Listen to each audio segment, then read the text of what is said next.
पे हम लोग बात कर रहे थे ना, जो कि फोर्थ लेयर है, इनर मोस्ट लेयर थी टेपिटम। लास्ट स्टेटमेंट क्या लिखा था आप लोगों ने कि जो सेल्स हैं टेपिटम की, उनमें डेंस साइटोप्लाज्म होता है and they have more than one nucleus. अब नेक्स्ट स्टेटमेंट लिखेंगे, initially cells of tapetum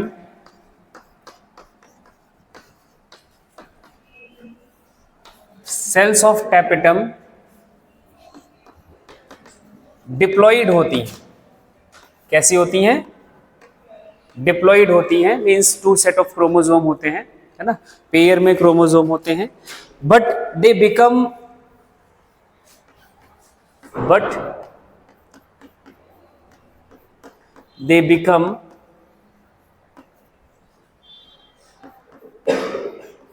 polyploid and multinucleated। इनकी पोलैरिटी भी चेंज हो जाती है एंड न्यूक्लियस का नंबर भी चेंज हो जाता है।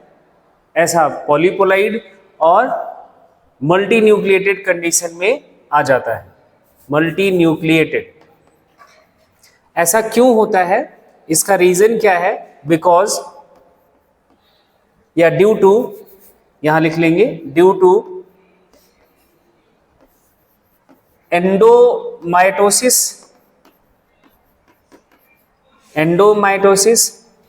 And nuclear division. ये दो रीजन हैं जिसकी वजह से सेल जो है टेपिटम की वो पॉलीपोलाइड कंडीशन में चली जाती है और मल्टीन्यूक्लिएटेड कंडीशन में चला जाता है। एंडोमाइटोसिस की वजह से ये पॉलीपोलाइड की कंडीशन में जाता है एंड न्यूक्लियर डिवीजन की वजह से ये मल्टी न्यूक्लिएटेड कंडीशन में जाता है। तो ये बातें इंपॉर्टेंट हैं, इसको ध्यान रखना, ठीक है। आपने कल एक बात लिखा था कि फूड स्टोर करने का लेयर कौन सा था? Middle layer. कौन सा लेयर? Middle layer. तो ये जो टेपिटम होती है, from middle layer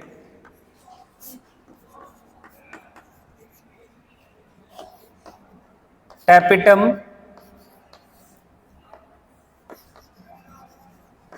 absorbs food. ये टेपिटम जो है वो मिडिल लेयर से फूड को एब्जॉर्ब करता है एंड ये प्रोवाइड करता है उस फूड को, उस नरिशमेंट को, उस न्यूट्रिएंट को कहां पे? टू द डेवलपिंग माइक्रोस्पोर या फिर जो आपका माइक्रोस्पोर मदर सेल है। Provide nutrition to developing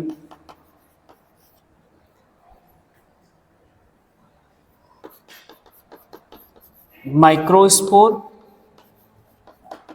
in pollen sac. ये काम इनका याद रखना,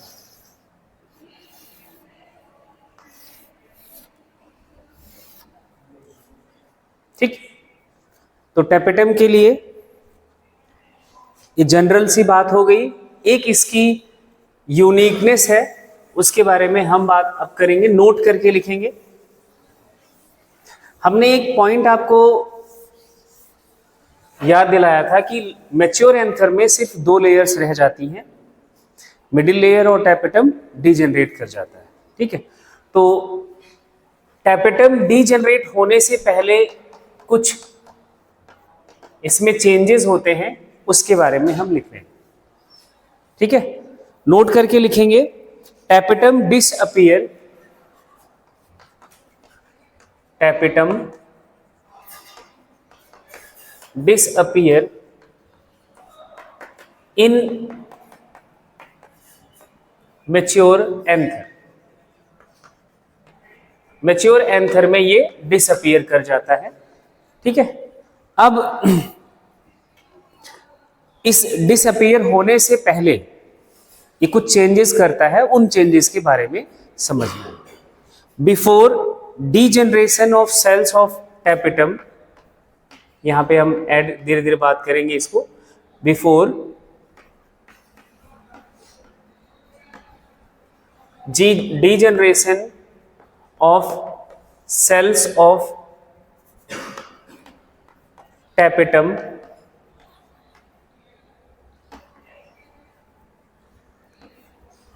they produce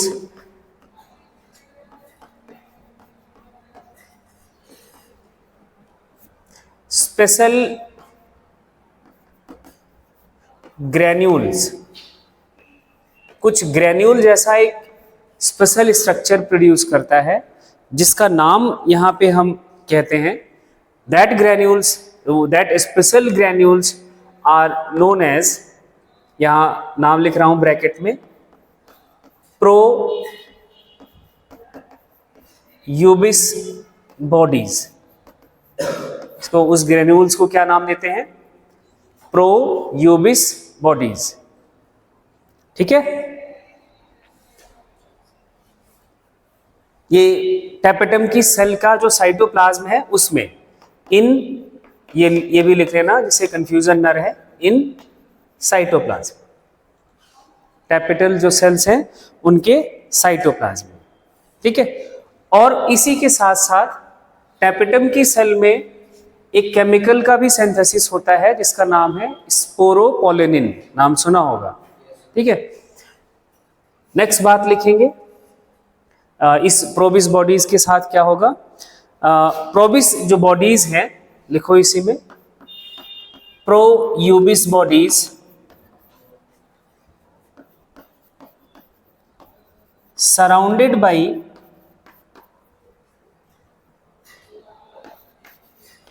स्पोरोपोलेनिन,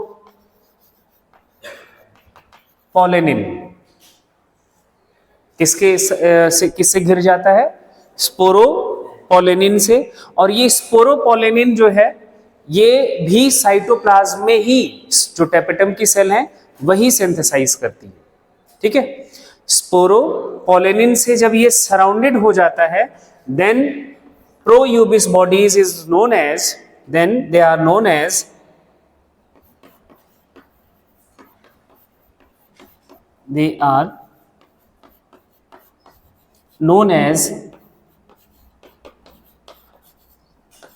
यूबिस बॉडीज। तब उसको हम क्या बोल देते थे? Ubisch bodies. ठीक, प्रोयूबिस बॉडीज कन्वर्ट होगा कब? यूबिस बॉडीज में। तो कैसे? प्रोयूबिस बॉडीज के चारों तरफ स्पोरोपोलेनिन का से घिर जाए तब वो कन्वर्ट हो जाएगा यूबिस बॉडीज में। ठीक है, अब ये जो यूबिस बॉडीज हैं ये, इनका यूज क्या होता है इसके बाद हम लिखेंगे। हाँ, ये जो यूबिस बॉडीज हैं ये पॉलन सैक में रिलीज कर दी जाती हैं। इसके आगे ही कंटिन्यू करेंगे हम।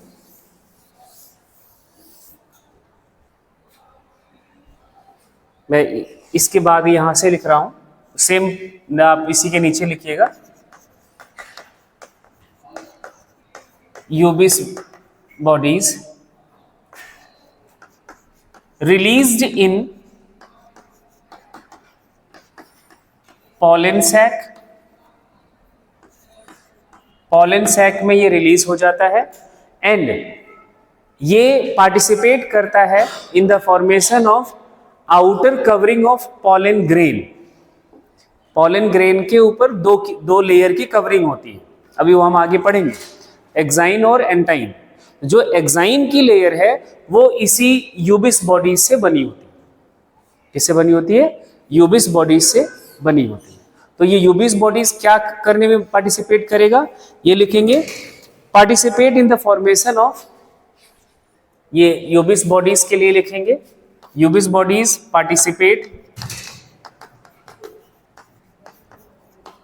in the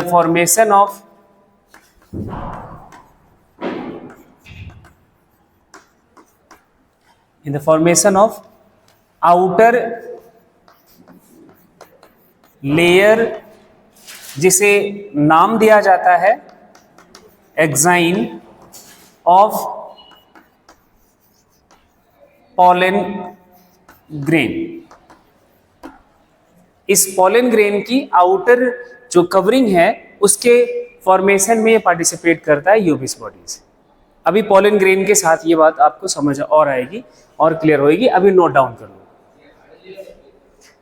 हाँ, ये नॉन बायोडिग्रेडेबल रिजिड एक लेयर है, इसके बारे में भी काफी कुछ बात करनी है।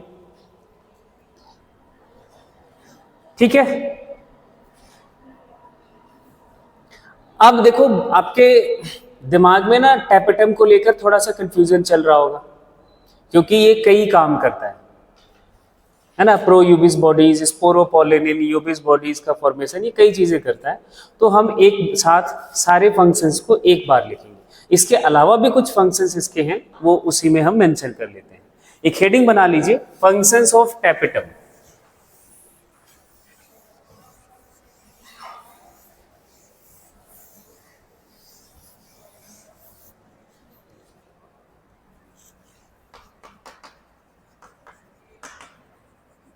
फंक्शंस ऑफ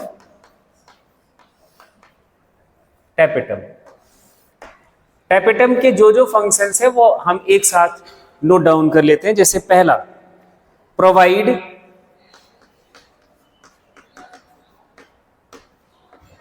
न्यूट्रिशन टू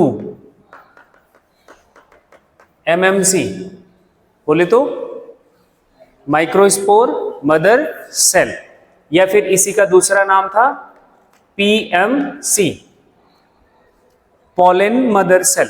इसको दूसरा नाम क्या है? पीएमसी का पूरा नाम अगर नहीं लिखा है कहीं तो लिख लीजिए, पॉलन मदर सेल। तो इन सेल्स को ये न्यूट्रिशन प्रोवाइड करता है, टैपेटम का पहला फंक्शन है। दूसरा,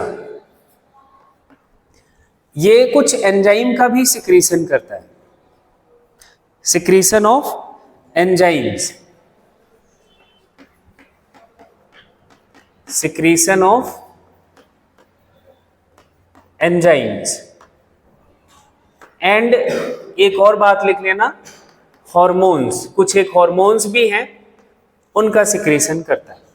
अभी आपको जरूरत है, इस एंजाइम का जरूरत पड़ेगा कि टैपेटम कौन सा एंजाइम को सिक्रीट करता है, तो यही एंजाइम के साथ लिख लेना कैलेज एंजाइम। एंजाइम का नाम क्या है? कैलेज, CALLASE लिखना। कल आपने कैलोज बैंड देखा था, तो वो CALLOSE है। तो दोनों में बस थोड़ा सा फर्क है, कंफ्यूजन ना रहे। कैलेज एंजाइम का नाम है, कैलोज वो डिपोजिशन का नाम है। ठीक है, नेक्स्ट इसका फंक्शन है, एंजाइम का हार्मोन का सिक्रीशन के साथ साथ ये सिक्रीशन करता है, अभी आपने लिखा है secretion of sporopollenin,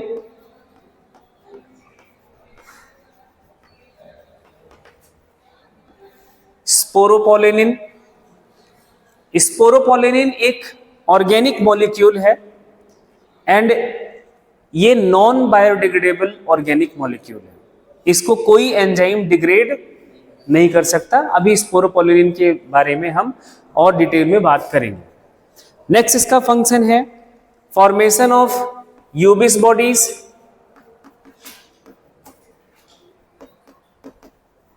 formation of Ubisch bodies. ये भी अभी आपने देखा कैसे बनता है यूबिस बॉडीज। इसके साथ साथ एक और फंक्शन है इसका, फॉर्मेशन ऑफ, या फॉर्मेशन की जगह पे लिखो तो ज्यादा ठीक होगा, सिक्रीशन, सिक्रीशन ऑफ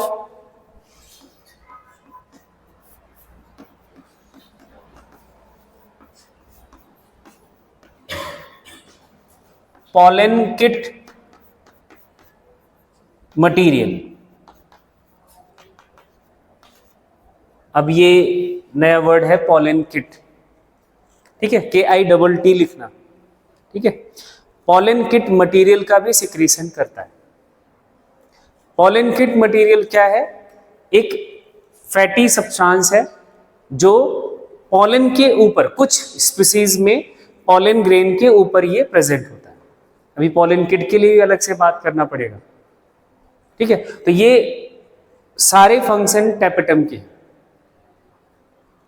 एक साथ, और टैपेटम के ऊपर क्वेश्चन बहुत बार बना हुआ है, इसलिए टैपेटम को बिल्कुल इग्नोर मत करना, ठीक है। अब आपके एनसीईआरटी का ये जो पिक्चर है, ये वाला, ये आप ओपन करो, ये सबके उससे पेज पे बना हुआ है। इस डायग्राम को बनाना है। बोलो भाई, एपिडर्मिस एक पोर्शन है एंथर वॉल का, एक पोर्शन का डायग्राम है। पूरा एंथर वॉल नहीं बनाया गया है, एक पोर्शन को हम लोग यहां बनाएंगे, है ना। पूरे एंथर की वॉल नहीं बनाई जाएगी, सिर्फ एक हिस्सा छोटा सा, इससे आपको समझ आ जाए। ये एपिडर्मिस हो गया।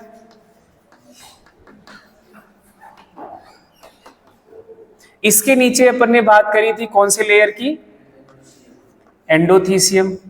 ये भी सिंगल सेल थिक था, ऐसे ही कुछ पढ़ा। एपिडर्मिस भी सिंगल सेल थिक था, तो हमने ये बना दिया क्या? एंडोथीसियम। इसके नीचे की लेयर को क्या नाम दिया गया था? Middle layer. मिडिल लेयर जो है ये आपका कैसा था? 1 से 3 लेयर। 1 से 3 लेयर। आप एक लेयर भी बना सकते हो, 2 भी बना सकते हो, 3 भी बना सकते हो, अपने टाइम के हिसाब से आप बना लो। कि अगर आपके पास टाइम है तो 2 लेयर बना दिया, और 2 लेयर सफिशिएंट है, इससे ज्यादा बनाने की जरूरत नहीं होती।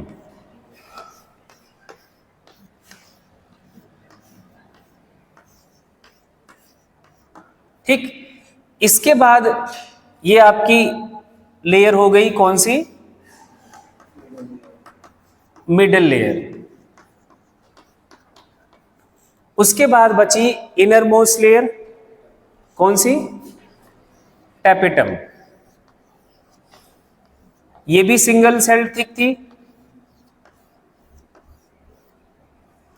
आप अगर डायग्राम देखोगे तो ये जो मिडिल लेयर की सेल्स है और टैपेटम की सेल्स है, इसमें न्यूक्लियस भी बनाया हुआ है, दिख रहा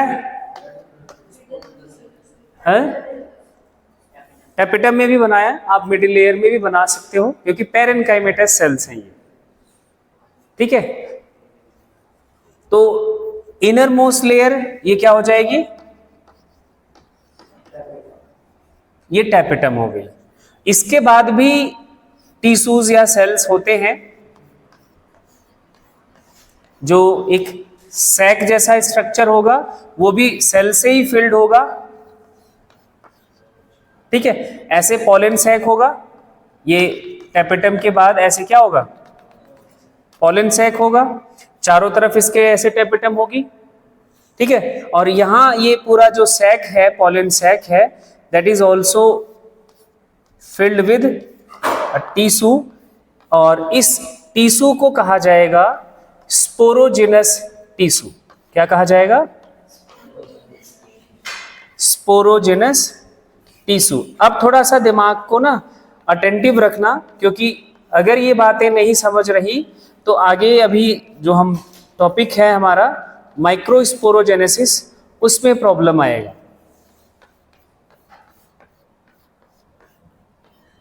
ये जो सारी सेल्स बनेंगी, इनको हम बोलेंगे क्या? Sporogenous tissue. क्या है? Sporogenous tissue. तो ये पूरा आपका एक डायग्राम है, किसका? किसका डायग्राम है? हाँ, क्रॉस सेक्शन ऑफ एंथर या माइक्रोस्पोरेंजियम। पूरा एंथर तो नहीं है, माइक्रोस्पोरेंजियम इसमें एक आप दिखाने की कोशिश कर रहे हैं। तो डायग्राम का नाम भी नीचे लिख लीजिए।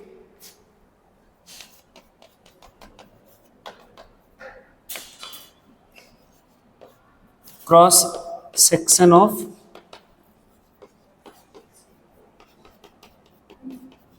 माइक्रोस्पोरेंजियम। माइक्रोस्पोरेंजियम की जो वॉल है उसी को तो आप एंथर वॉल बोल रहे हो, और ये पूरा इतना क्या है, ये एंथर वॉल। इसी को आपने अभी तक जो एंथर वॉल के नाम से पढ़ा है, सारी लेयर्स को, एपिडर्मिस को, एंडोथीसियम को, मिडिल लेयर को, टैपेटम को, इसी को आपने बोला क्या, एंथर वॉल। नेक्स्ट टॉपिक है आज जो हम बात करेंगे, हेडिंग बनाओ, माइक्रोस्पोरोजेनेसिस।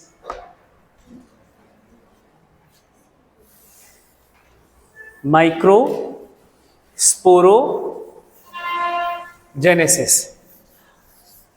इस बात को याद रखना, स्पोरोजिनस टिश्यू क्या है।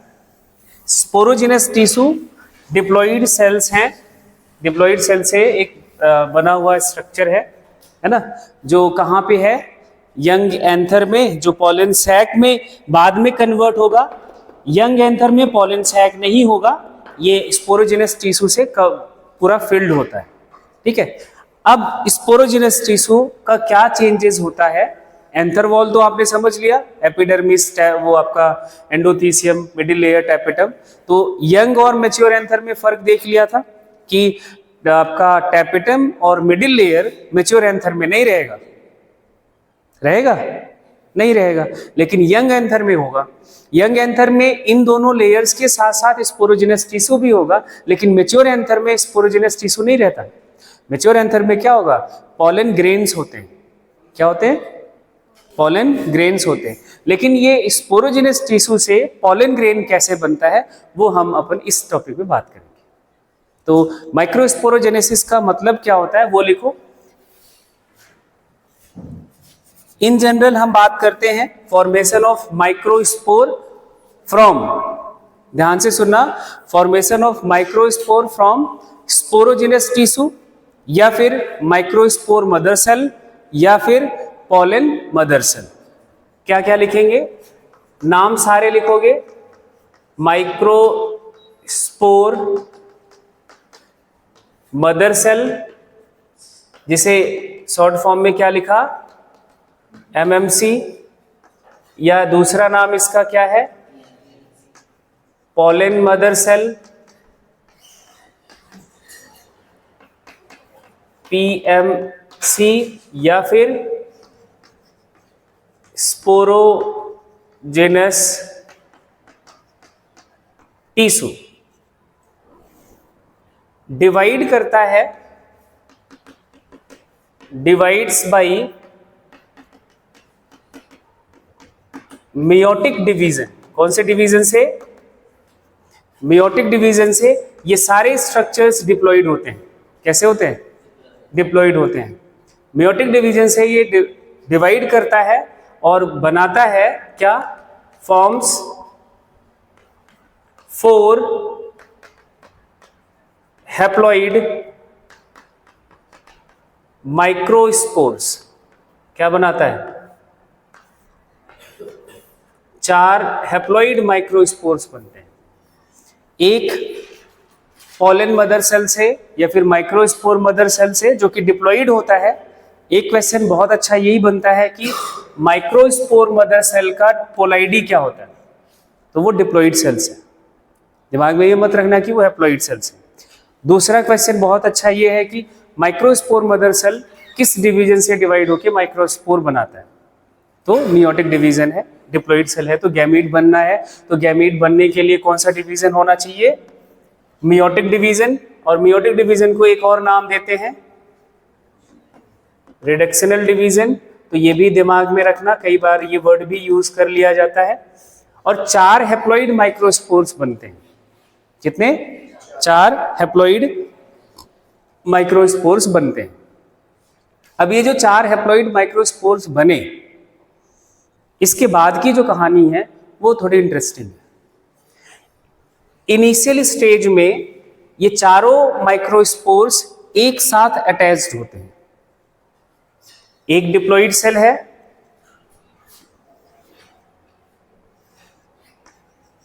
ना, ये मियोसिस से डिवाइड करा और 4 हैप्लॉइड सेल बनाएगा।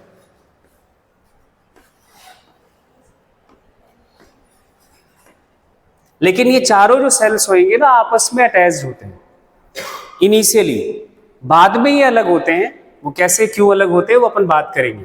तो इसके बाद ही लिखना eight initial stage these 4 microspores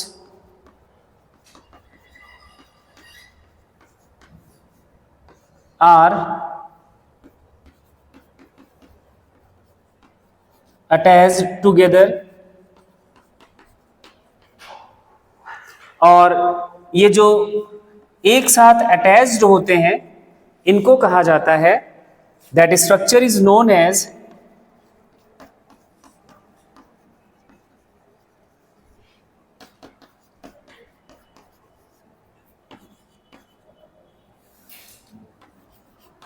pollen tetrad. इसको टर्म क्या देते हैं? Pollen tetrad. टेट्राड वर्ड 4 के लिए यूज करते हैं। यही माइक्रोस्पोर्स जो है, अभी देखो मैंने पॉलन ग्रेन वर्ड नहीं यूज किया है। इन माइक्रोस्पोर्स को पॉलन ग्रेन नहीं बोला जा सकता। वो अभी पूरी कहानी होने के बाद आप क्या कहोगे कि हाँ इसलिए नहीं बोला जा सकता। अभी क्या है, ये माइक्रोस्पोर्स आपस में जुड़े हुए हैं और एक साथ 4 का ग्रुप है। उनके ये बाद में पॉलन ग्रेन बनाएंगे, इसलिए इनको पॉलन टेट्राड कहा जाता है। और इनको जोड़ के रखता है कैलोज बैंड। किसकी मदद से ये आपस में जुड़े होते हैं?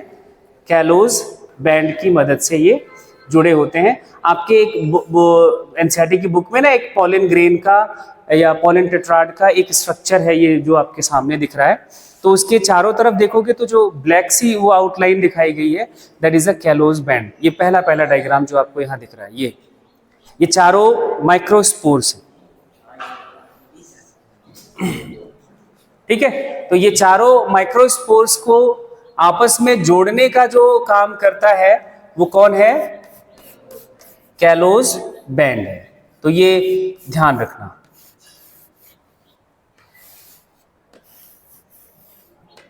यहां पे हम लिख लेते हैं, at initial stage these 4 microspores are attached together with the help of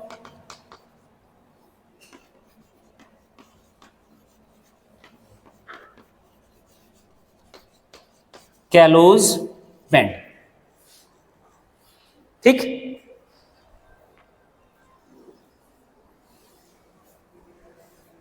pollen tetrad या फिर इसी का एक और नाम है माइक्रोस्पोर टेट्राड भी लिख लो। दोनों टर्म यूज करा जाता है तो कंफ्यूजन ना रहे, तो ये भी लिख लो माइक्रोस्पोर टेट्राड। और ये जो माइक्रोस्पोर टेट्राड हैं ये कई टाइप्स के होते हैं। इनका जो चारों माइक्रोस्पोर का अटैच होने का तरीका है ना वो कई तरह से होता है। ऐसा नहीं कि चारों जैसे अपन ने यहाँ पे बना रखा है, ऐसा नहीं। इनके अलावा भी कई और तरीके हैं। उन सभी हम माइक्रोस्पोर टेट्राड्स के बारे में बात करेंगे।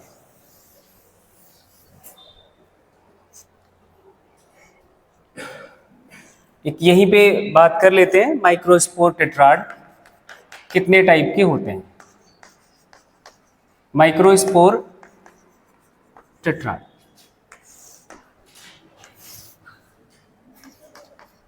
पहला टाइप्स को कहा जाता है टेट्राहेड्रल।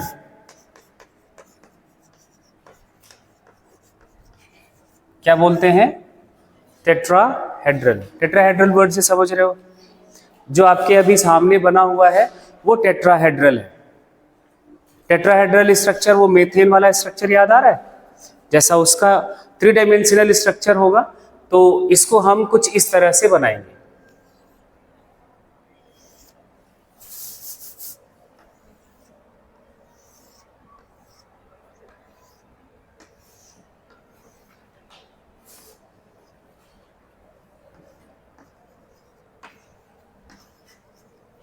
एक माइक्रोस्पोर, दो ये दो हो गए, एक ये हो गया, एक इसके पीछे,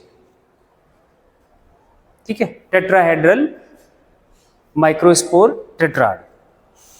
और टेट्राहेड्रल जो ये माइक्रोस्पोर टेट्राड आपने बनाया है, that is the most common, ये मोस्ट कॉमन माइक्रोस्पोर टेट्राड है।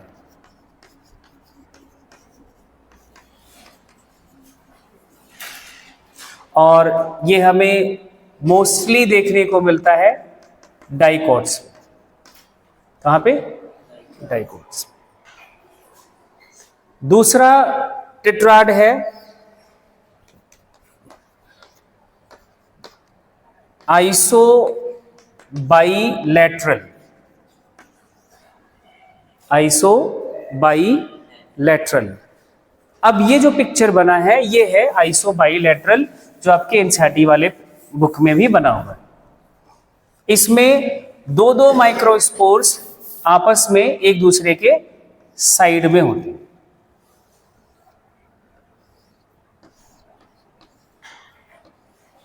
एक यहां, तो एक यहां, एक यहां और एक यहां, 4, ठीक है। ये आइसोबाइलैटरल माइक्रोस्पोर टेट्राड है और ये हमें मोस्टली देखने को मिलता है मोनोकॉट्स में, ठीक है। तीसरा टाइप लिखो,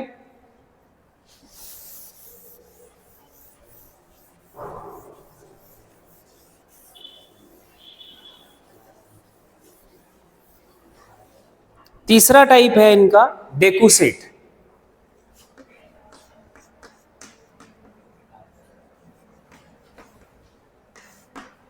डेकुसेट में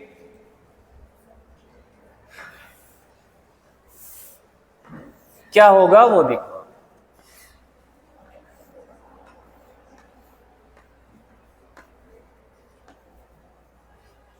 अब ये टेट्राहेड्रल और डेकुसेट आपको लग रहा होगा सेम सा, इसको थोड़ा सा ना चेंज कर लो। क्या चेंज होगा? टेट्राहेड्रल स्ट्रक्चर कुछ इस तरह से बनेगा, ऐसा, तो कंफ्यूजन नहीं रहेगा, ठीक है। डेकुसेट ऐसा कुछ होगा। डेकुसेट में क्या हुआ, जैसे मान लो कि इस प्लेन पे 2 माइक्रोस्पोर लगे हैं, तो 2 माइक्रोस्पोर इस प्लेन पे लगे, क्रॉस जैसा स्ट्रक्चर है, मतलब 2 यहां है तो एक यहां है, एक इसके नीचे है, इसके नीचे नहीं, इसके नीचे, तो वो जैसे क्रॉस जैसा स्ट्रक्चर बनता है वैसा। 2 इस प्लेन पे है तो 2 इस प्लेन पे, ठीक है, तो ये डेकुसेट कहा जाता है। फोर्थ लिखो, टी शेप्ड माइक्रोस्पोर टेट्राड है। टी शेप्ड क्या होता है? टी कैसा लिखा हुआ है? कैपिटल टी आपको दिख रहा है, तो 2 माइक्रोस्पोर कुछ ऐसे होते हैं जो इस लाइन को रिप्रेजेंट करते हैं, और 2 माइक्रोस्पोर इसके नीचे लगे होते हैं ऐसे, तो इसको बोला जाता है T shape. And most simplest type of microspore tetrad is the last one, linear. Linear word तो समझ आ रहा होगा, बिल्कुल एक एक्सिस पर चारों माइक्रोस्पोर्स अरेंज होते हैं।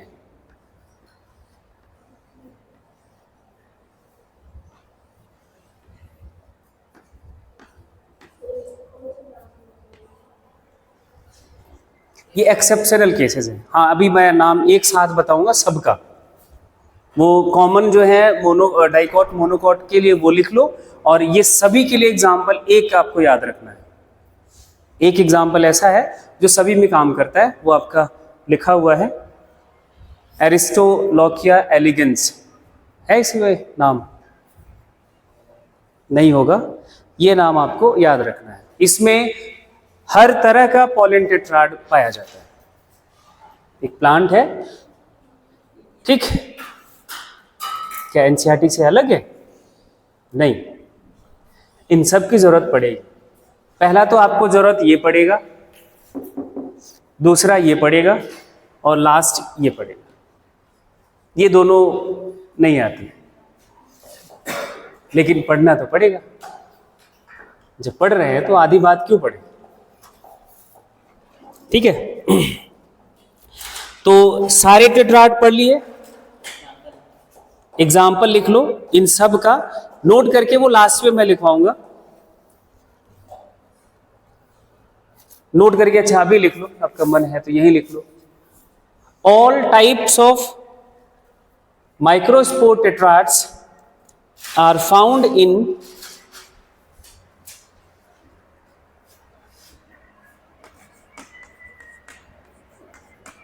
एरिस्टोलॉकिया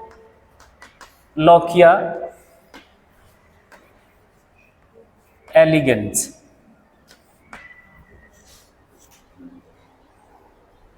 एक एग्जाम्पल से सारा काम हो गया। एरिस्टोलॉकिया एलिगेंस, ये नाम याद रखना है, ठीक है। तो इनिशियल स्टेज में ये चारों माइक्रोस्पोर कैसे रहेंगे? एक साथ रहेंगे, जिसे हमने क्या नाम दिया? माइक्रोस्पोर टेट्राड नाम दिया, है ना।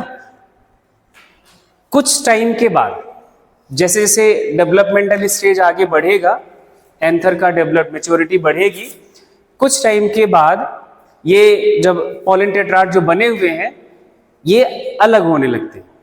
अलग कैसे होंगे? ये जो टेट्राड्स हैं इनको आपस में जोड़ने का जो काम करता है वो कौन है? Callose band. अभी आपने पीछे टैपेटम का एक एंजाइम का नाम सुना था, कैलेज, ठीक। टैपेटम कैलेज का सिक्रीशन शुरू करेगा पॉलन सैक में, क्योंकि वो धीरे धीरे डीजनरेट होने लगे तो कैलेज का सिक्रीशन भी उनका शुरू हो जाता है पॉलन सैक में। And that callase enzyme dissolves the इस callose band, this callose band. Callase enzyme dissolves callose band and these microspores get separated। तो अलग हो जाएंगे भाई, जोड़ने वाला स्ट्रक्चर ही खत्म, तो अलग तो होना ही पड़ेगा, ठीक। तो आगे उसी के पॉइंट आप ये लिखोगे, callose layer gets dissolved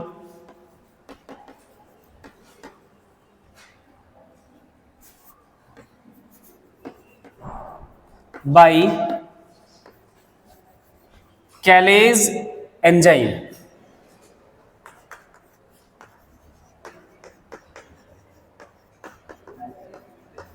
that is secreted by, क्या लिखोगे?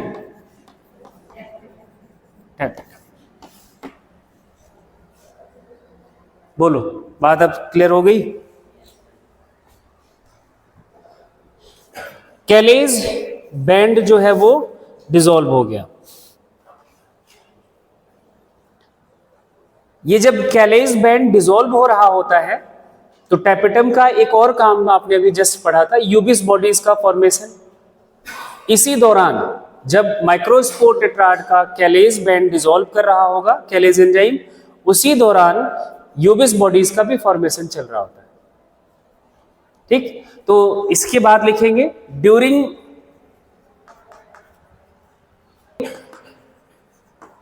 This period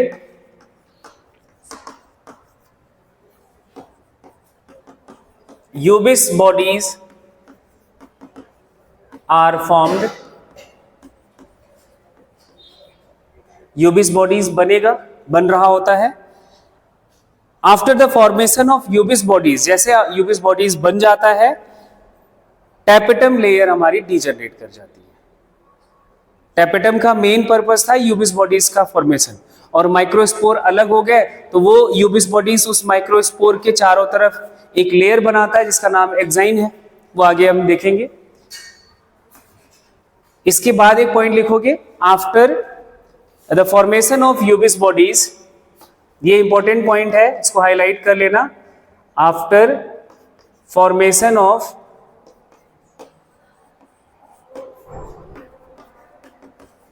Ubisch bodies tapetum gets degenerated.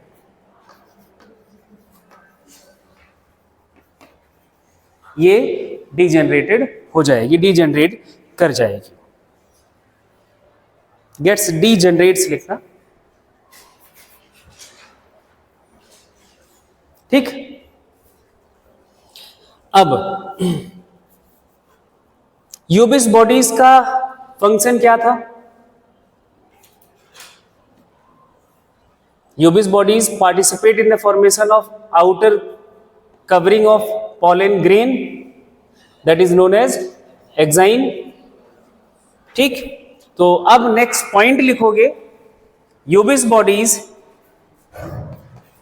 जो टैपेटम डीजनरेट होने से पहले बनाया है, ये यूबिस बॉडीज, इसका क्या यूज था? एक्साइन के फॉर्मेशन में पार्टिसिपेट करना। भाई ये मरा है, मरने से पहले कुछ बना के गया, उसका कुछ तो यूज होगा, और वो यूज क्या हो रहा है? एक्साइन का फॉर्मेशन, ठीक है। लिखोगे क्या? यूबिस bodies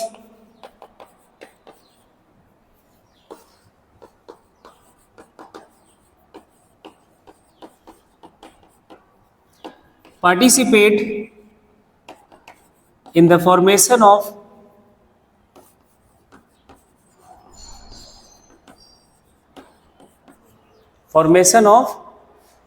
outer layer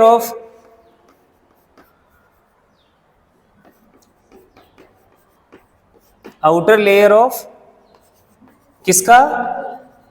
pollen grain. अभी देखो माइक्रोस्पोर है, उसको पॉलन ग्रेन तब तक नहीं बोलेंगे जब तक ये यूबिस बॉडीज से एक लेयर नहीं बन जाती माइक्रोस्कोप स्पोर के ऊपर। जब microspore is surrounded by this यूबिस bodies से एक वो लेयर जब बन जाएगी माइक्रोस्पोर के ऊपर, then that microspore is termed as pollen. बात समझ आई? Ubisch bodies participate in the formation of outer layer of pollen grain that is known as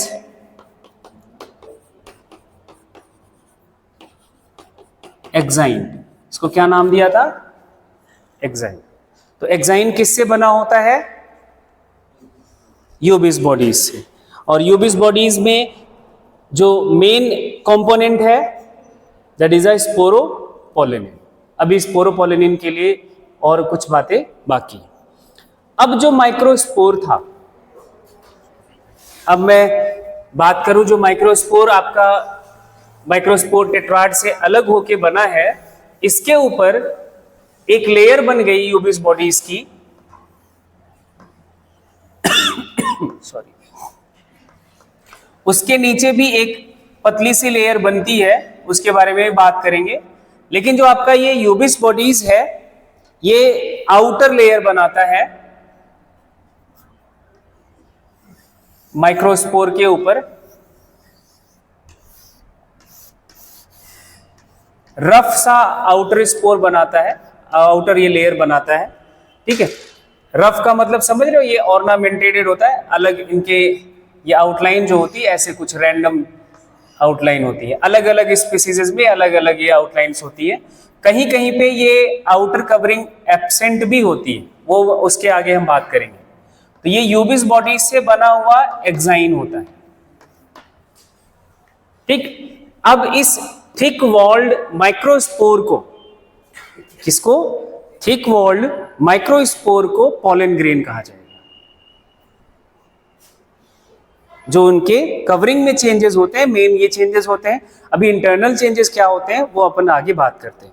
लिखो, now thick walled microspore is termed as, thick walled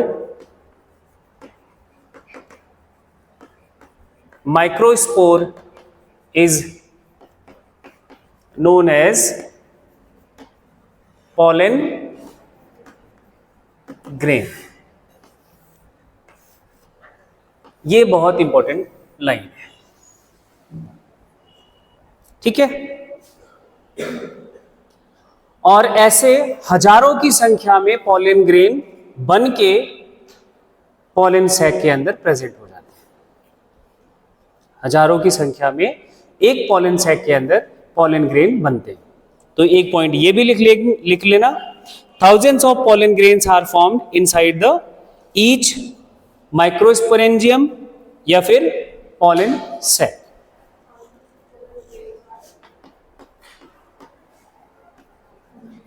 Thousands of pollen grains are formed in each microsporangium या फिर pollen sac।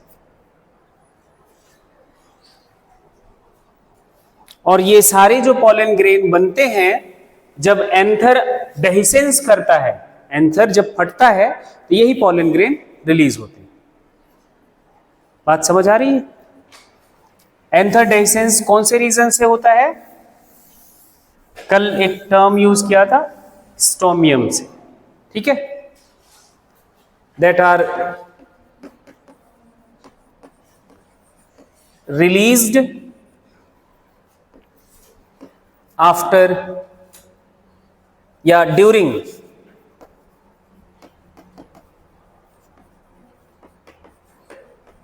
Anther dehiscence. Anther dehiscence के दौरान जब भी ये सारे pollen grains released होते हैं, ठीक है।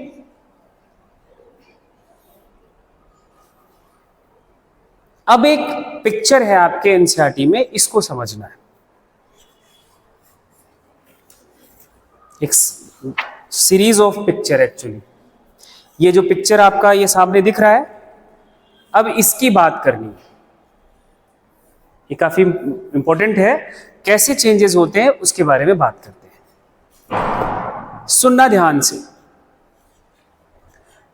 ये हमने क्या बोला? माइक्रोस्पोर के ऊपर कवरिंग का डेवलपमेंट होता है, जब भी ये कहा जाएगा पॉलन ग्रेन। इसी दौरान जो ये माइक्रोस्पोर है, जो अभी हमने ऐसा बना रखा है, इस माइक्रोस्पोर में भी चेंजेस आते हैं। क्या चेंजेस आते हैं अभी हम वो देखते हैं।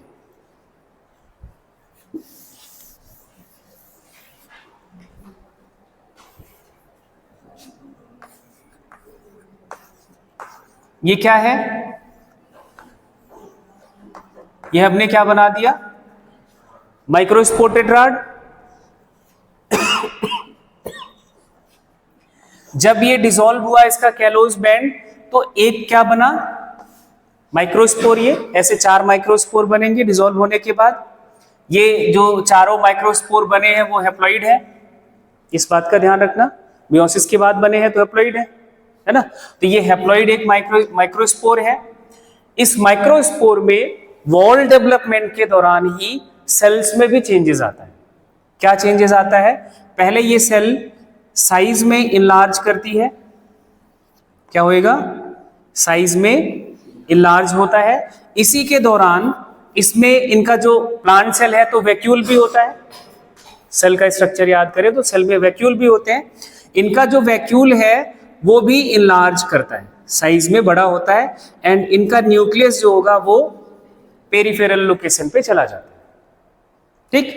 And this microspore divides bye unequal mitosis. किस रीजन से डिवाइड होगा? अनइक्वल माइटोसिस से डिवाइड होता है। इसका रिजल्ट क्या होगा? अनइक्वल माइटोसिस से, अनइक्वल माइटोसिस का रिजल्ट क्या होगा? एक लार्ज सेल बनेगी, एक स्मॉल सेल बनेगी। क्या रिजल्ट होगा? एक लार्ज सेल बनेगी और एक स्मॉल सेल बनेगी। लार्ज सेल जो बनती है वो स्फेरिकल सी बनती है,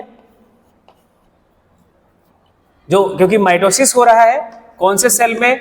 हैप्लॉइड, तो ये भी हैप्लॉइड सेल बनेगा। और जो स्मॉल सेल बनती है ये स्पिंडल शेप की सेल बनती है,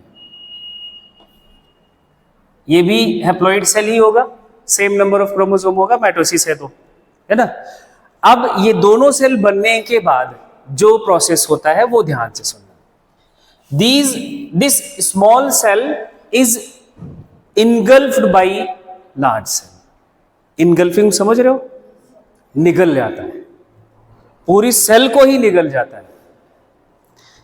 यहां लिखोगे this small spindle shaped cell is engulfed by large cell। ठीक, अब इनगल्फिंग का जो रिजल्ट बनता है वो ये हो जाता है।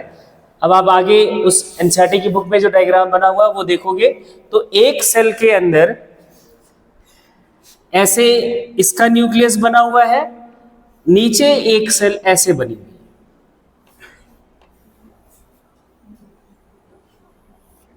and that cell has also a nucleus। इनकी कवरिंग मैं नहीं बना रहा हूं, कवरिंग आगे भी डिस्कस करेंगे, है ना।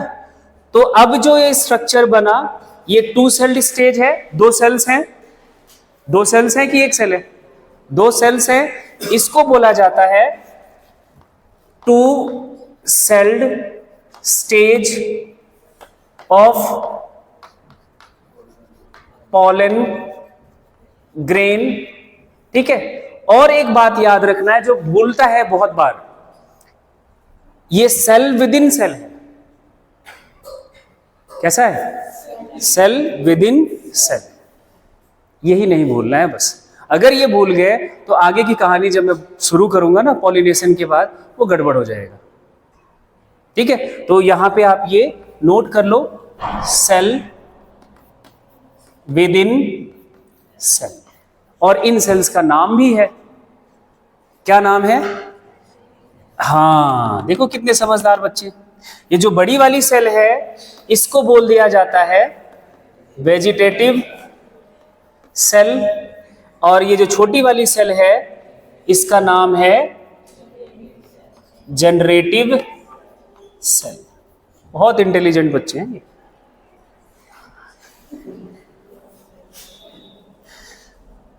इतनी बात समझ आ गई? अब आपको ये पिक्चर लगेगा कि इसमें अपनापन सा कुछ है जो उधर बना हुआ है, नहीं तो है ना, देखने में ऐसे लगता था ये क्या गोला गोला बना रखा है। ये कहानी है, उसमें भी ये कहानी खा गया है। ये वाली कहानी उसमें नहीं दिखाया हुआ है, सीधा इसके बाद ये वाला आ गया है। एक्चुअली यही आपको समझाना था मुझे, बाकी आप समझदार हो ही।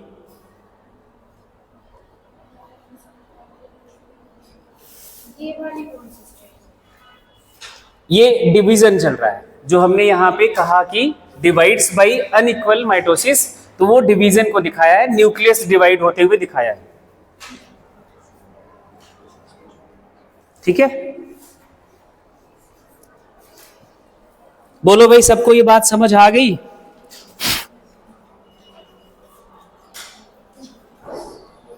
ठीक है इतना। अब ध्यान से सुनना जो मैं स्टेटमेंट बोलने जा रहा हूं।